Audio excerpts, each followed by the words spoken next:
That's why I've been asking CEOs to give more long-term unemployed workers a fair shot at new jobs, a new chance to support their families. And in fact, this week, many will come to the White House to make that commitment real. Tonight, I ask every business leader in America to join us and do the same, because we are stronger when America fields a full team.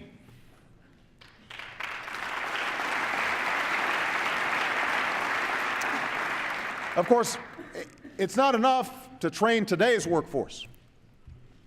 We also have to prepare tomorrow's workforce by guaranteeing every child access to a world-class education.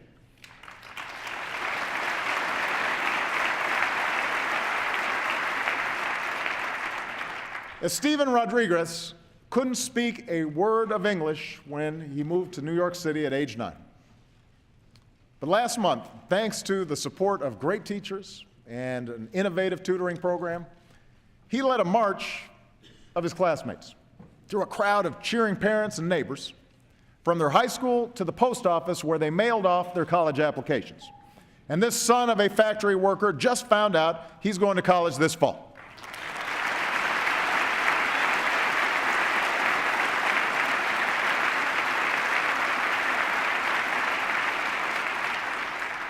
Five years ago, we set out to change the odds for all our kids. We worked with lenders to reform student loans, and today more young people are earning college degrees than ever before. Race to the Top, with the help of governors from both parties, has helped states raise expectations and performance. Teachers and principals in schools from Tennessee to Washington, D.C. are making big strides in preparing students with the skills for the new economy: problem solving, critical thinking, science, technology, engineering, math. Now, some of this change is hard. It requires everything from more challenging curriculums and more demanding parents to better support for teachers and new ways to measure how well our kids think, not how well they can fill in a bubble on a test. But it is worth it, and it is working.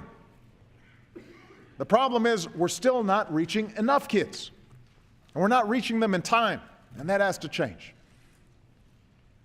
Research shows that one of the best investments we can make in a child's life is high-quality early education.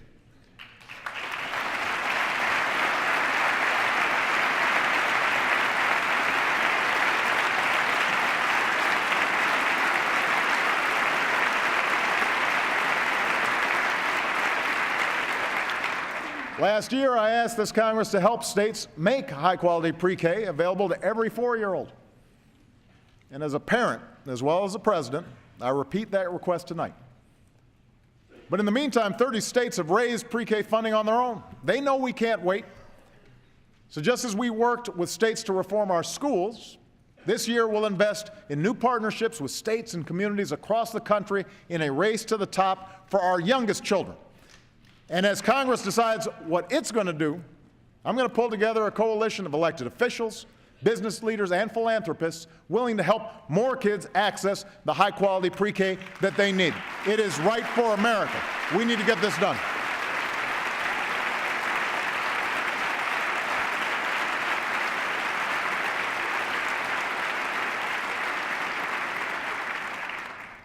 Last year, I also pledged to connect 99% of our students to high-speed broadband over the next 4 years.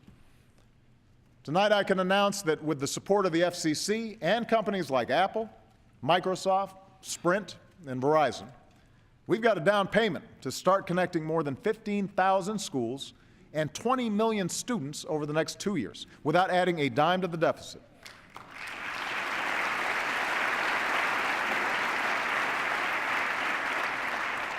We're working to redesign high schools and partner them with colleges and employers that offer the real-world education and hands-on training that can lead directly to a job and career.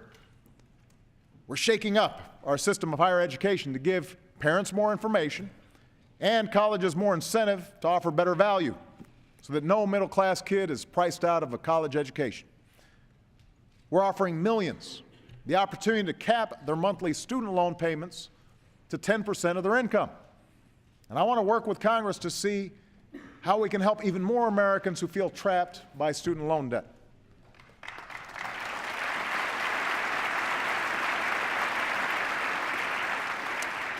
And I'm reaching out to some of America's leading foundations and corporations on a new initiative to help more young men of color facing especially tough odds to stay on track and reach their full potential.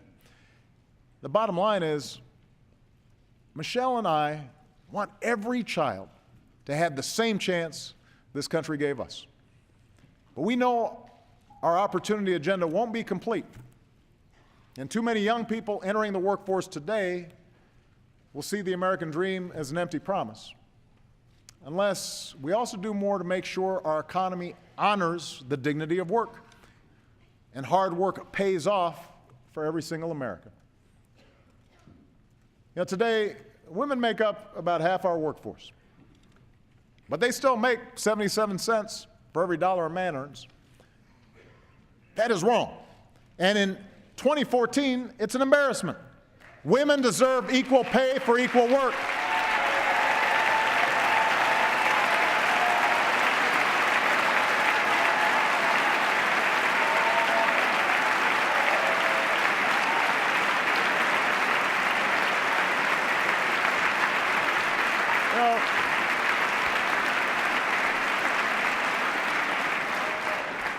She deserves to have a baby without sacrificing her job. A mother deserves a day off to care for a sick child or a sick parent without running into hardship.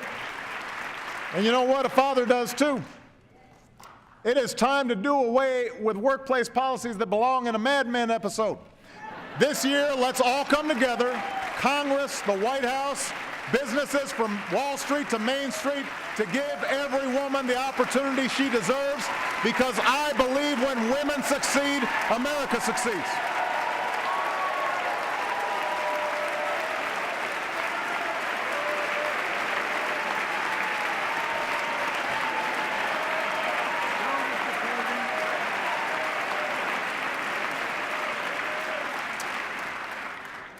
Now, women hold a majority of lower wage jobs, but they're not the only ones stifled by stagnant wages.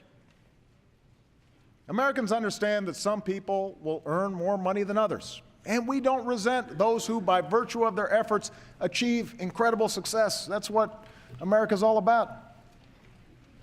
But Americans overwhelmingly agree that no one who works full-time should ever have to raise a family in poverty.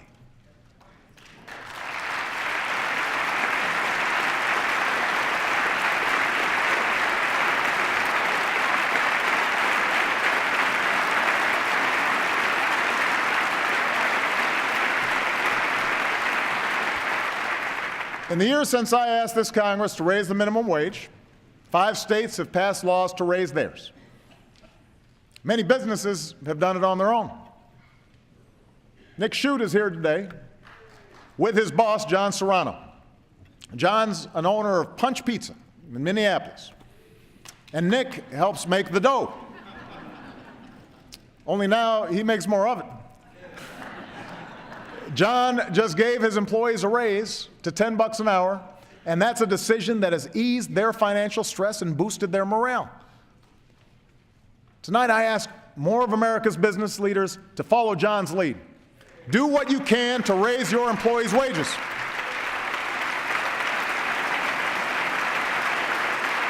It's good for the economy, it's good for America.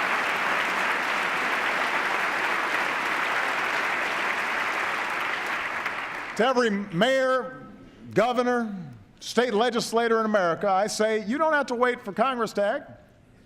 Americans will support you if you take this on. And as a chief executive, I intend to lead by example. Profitable corporations like Costco see higher wages as the smart way to boost productivity and reduce turnover. We should too. In the coming weeks, I will issue an executive order requiring federal contractors to pay their federally funded employees a fair wage of at least $10.10 an hour, because if you cook our troops' meals or wash their dishes, you should not have to live in poverty.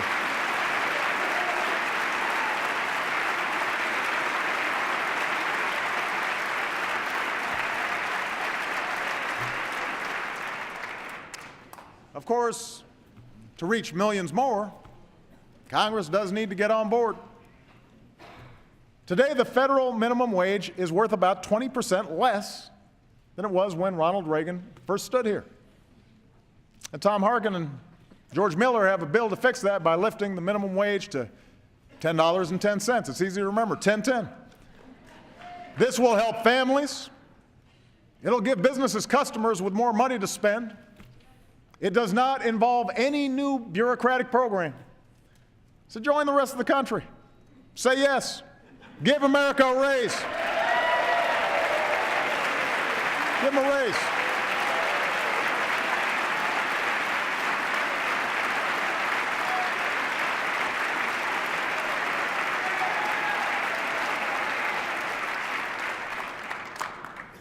There are other steps we can take to help families make ends meet. And few are more effective at reducing inequality and helping families pull themselves up through hard work than the Earned Income Tax Credit. Right now, it helps about half of all parents at some point. Think about that. It helps about half of all parents in America at some point in their lives. But I agree with Republicans like Senator Rubio that it doesn't do enough for single workers who don't have kids. So let's work together to strengthen the credit, reward work, help more Americans get ahead. Let's do more to help Americans save for retirement. Today, most workers don't have a pension.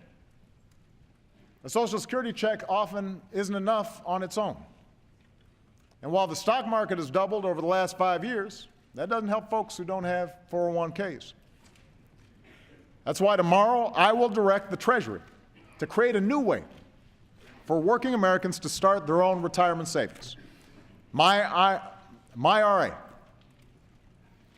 It's a new savings bond that encourages folks to build a nest egg. MyRA guarantees a decent return with no risk of losing what you put in. And if this Congress wants to help, work with me to fix an upside-down tax code that gives big tax breaks to help the wealthy save, but does little or nothing for middle-class Americans.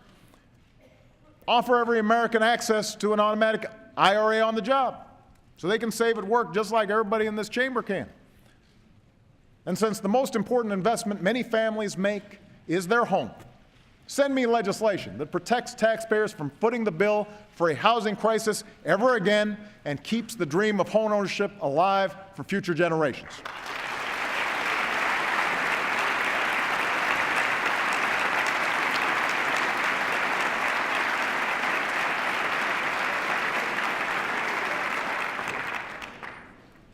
One last point on financial security. For decades, few things exposed hardworking families to economic hardship more than a broken health care system.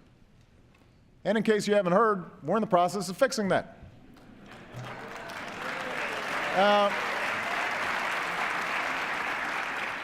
A pre-existing condition used to mean that someone like Amanda Shelley, a physician's assistant and single mom from Arizona, couldn't get health insurance. But on January 1st, she got covered.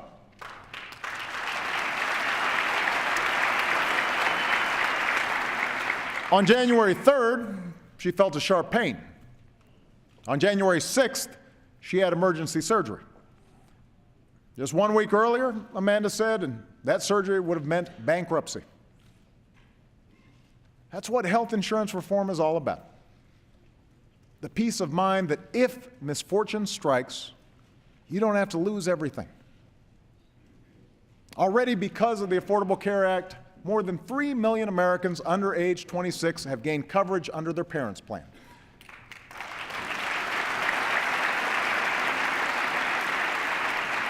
More than 9 million Americans have signed up for private health insurance or Medicaid coverage. 9 million. And here's another number, 0. Because of this law, no American, none, 0, can ever again be dropped or denied coverage for a pre-existing condition like asthma or back pain or cancer.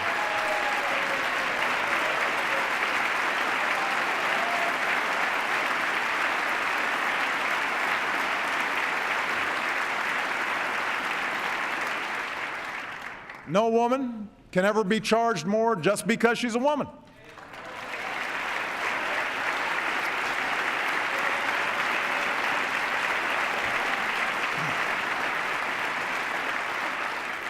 And we did all this while adding years to Medicare's finances, keeping Medicare premiums flat, and lowering prescription costs for millions of seniors. Now, I do not expect to convince my Republican friends on the merits of this law. But I know that the American people are not interested in refighting old battles.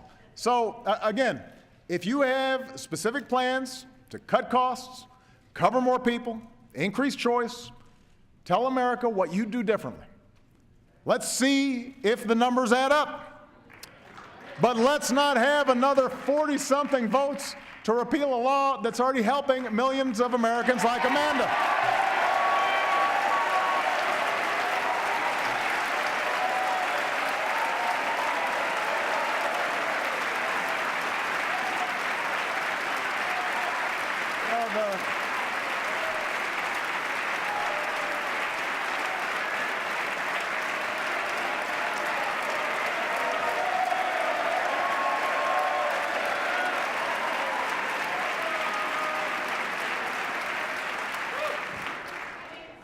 The first 40 were plenty.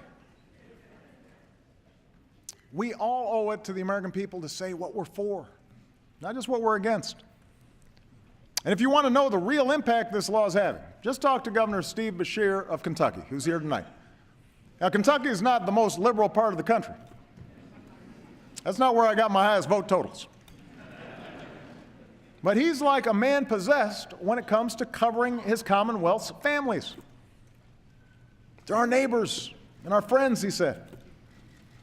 They're people we shop and go to church with. Farmers out on the tractor. Grocery clerks. They're people who go to work every morning praying they don't get sick. No one deserves to live that way. Steve's right. That's why tonight I ask every American who knows someone without health insurance to help them get covered by March 31st. Help them get covered. Moms, get on your kids to sign up. Kids, call your mom and walk her through the application. They'll give her some peace of mind, and plus she'll appreciate hearing from you.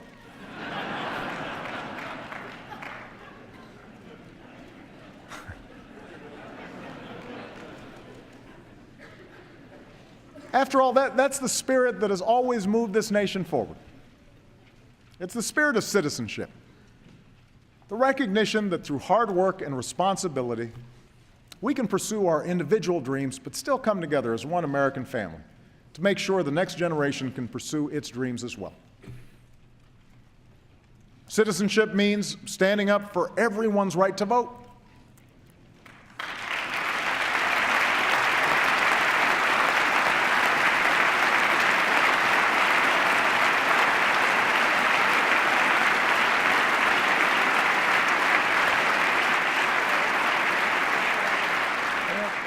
Last year, part of the Voting Rights Act was weakened, but conservative Republicans and liberal Democrats are working together to strengthen it.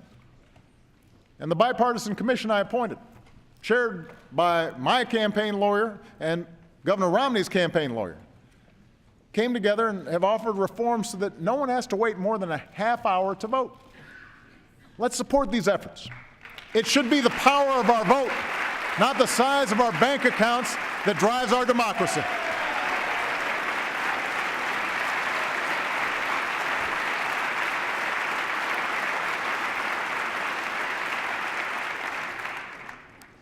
Citizenship means standing up for the lives that gun violence steals from us each day. I've seen the courage of parents, students, pastors, police officers all over this country who say, we are not afraid. And I intend to keep trying, with or without Congress, to help stop more tragedies from visiting innocent Americans in our movie theaters and our shopping malls or schools like Sandy Hook.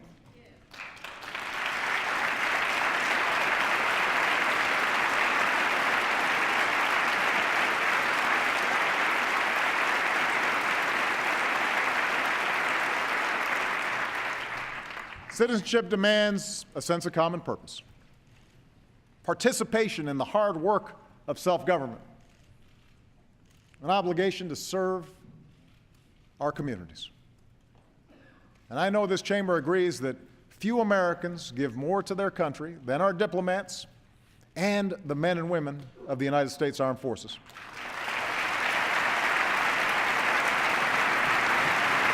Thank you.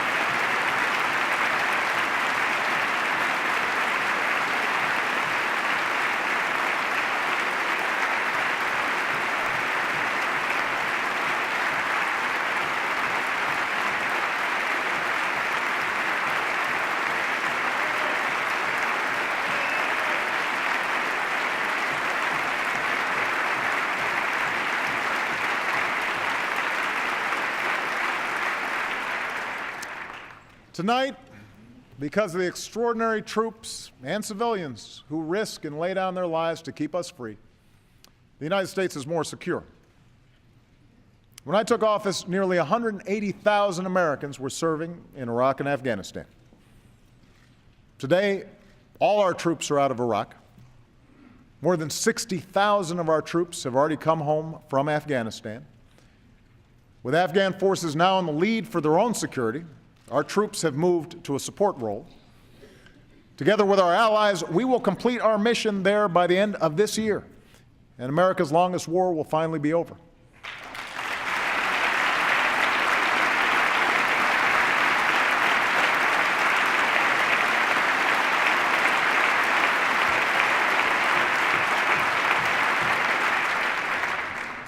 After 2014, we will support a unified Afghanistan as it takes responsibility for its own future. If the Afghan government signs a security agreement that we have negotiated, a small force of Americans could remain in Afghanistan with NATO allies to carry out two narrow missions: training and assisting Afghan forces, and counterterrorism operations to pursue any remnants of al-Qaeda. For while our relationship with Afghanistan will change, one thing will not: our resolve that terrorists do not launch attacks against our country.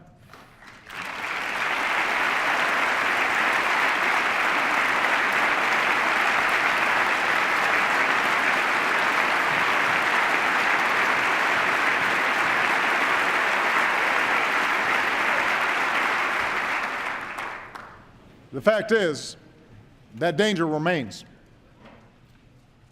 While we've put al-Qaeda's core leadership on a path to defeat, the threat has evolved as al-Qaeda affiliates and other extremists take root in different parts of the world. In Yemen, Somalia, Iraq, Mali, we have to keep working with partners to disrupt and disable those networks. In Syria, we'll support the opposition that rejects the agenda of terrorist networks.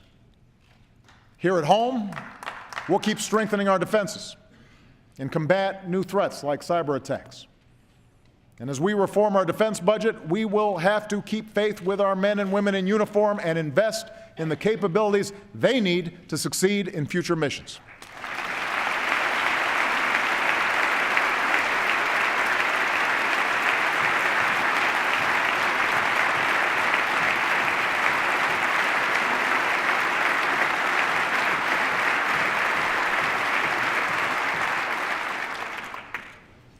We have to remain vigilant.